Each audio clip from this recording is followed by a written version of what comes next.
Horror films are typically filled with gore and scared screams. While much of this is made up, some films were truly a nightmare to make.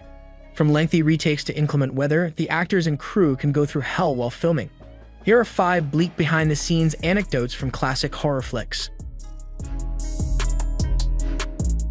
The Blair Witch Project, 1999. The Blair Witch Project was shot over the course of 8 grueling days in the woods. Daniel Myrick and Eduardo Sanchez, co-writers and filmmakers, wanted the found footage film to be as genuine as possible. Thus, the 3 actors improvised their conversation. The cast would be left messages such, "Heather, you're absolutely certain that the only way out of this mess is to go south. Never accept no for an answer. And Josh, somewhere along the way today, you've had it with this." They would also shake their tents and play recordings of children's voices at night in an attempt to frighten the performers. However, in a 2018 Guardian interview, actor Joshua Leonard described this as more annoying than anything else. Filming was a nightmare for him because tensions got high, we got hungry, we got uncomfortable, and we hurt each other's feelings. They picked the word taco as a safe term to break character, but quickly regretted it because it kept reminding us how hungry we were. Midsommar, 2019. Midsommar's director, Ari Aster, had nothing but praise from Florence Pugh and Jack Rayner, but the film's subject matter made for an inevitably challenging shoot. Every day, the content would get weirder and more difficult to do. Pugh revealed on an edition of the Off Menu podcast, "I was thinking things that were getting worse and more bleak in my head. I believe that at the end, I had undoubtedly most definitely tortured myself in trying to achieve that performance." Rayner also addressed the film's psychological impact. "It's dark and it's unsettling to watch all these people around you basically making it look like they're going to kill you in a horrific way," he explained to Collider. "You can't do anything because you're paralyzed. You know what I mean?" It was quite heavy. To those who believe that acting isn't real, he says, "It's f-king real when you're there." He also expressed his displeasure with the discomfort of the heat and insects all over the place and people being really pissed off. The Lighthouse, 2019. The Lighthouse was shot at a purpose-built lighthouse in frigid Nova Scotia, and it proved difficult.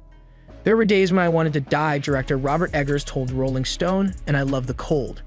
He stated that the Nova Scotia crew, who were used to working in difficult conditions, admitted, "This is by far the hardest shoot we've done."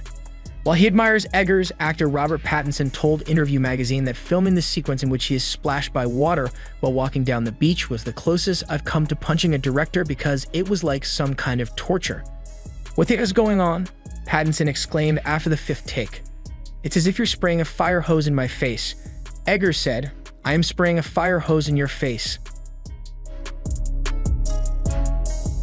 The Evil Dead, 1981. As far as a physical endeavor goes, The Evil Dead was the hardest thing I've ever done. Writer and director Sam Raimi told Empire in 2009. "Every night, we were freezing. We lacked warm clothing. We have an industrial heater that blew out the toxic gases. They also didn't have flowing hot water, but they did have a coffee machine, which Raimi would use to wash the synthetic blood off his hands before touching the camera. There was also a lot of bodily discomfort. Tom Sullivan, special effects makeup artist, apologized for using acrylic paint, which even says on the tube, 'Don't put it on your skin.' But I used that to paint the masks as well as the actors' faces. The paint was then scraped away with a scouring pad." While racing barefoot through the woods, Ellen Sandweiss, Ash's sister, Cheryl, cut her feet and legs up, while Betsy Baker, Ash's girlfriend, Linda, was smacked in the face with a wooden board. She was told the beams would be polystyrene, but they turned out to be sturdy enough to put up in your den or your rumpus room. Frankenstein, 1931. Boris Karloff's portrayal as the monster in James Whale's Frankenstein was iconic, but it was also a struggle. Karloff was compelled to labor long hours, once enduring a 25-hour session that he described as a long pull. Karloff hadn't worked that many hours in a row in the studio's eyes because the application and removal of his makeup, which took 4 hours to put on and an hour and a half to remove, didn't qualify as labor for him. Karloff had to carry Colin Clive, Henry Frankenstein, up the hill to the windmill and then up the stairs while wearing his 48-pound, 21.8-kilogram costume, which caused him back troubles. This mistreatment inspired Karloff to advocate for actors' rights, and he was a founder member of the Screen Actors Guild, which was founded in 1933.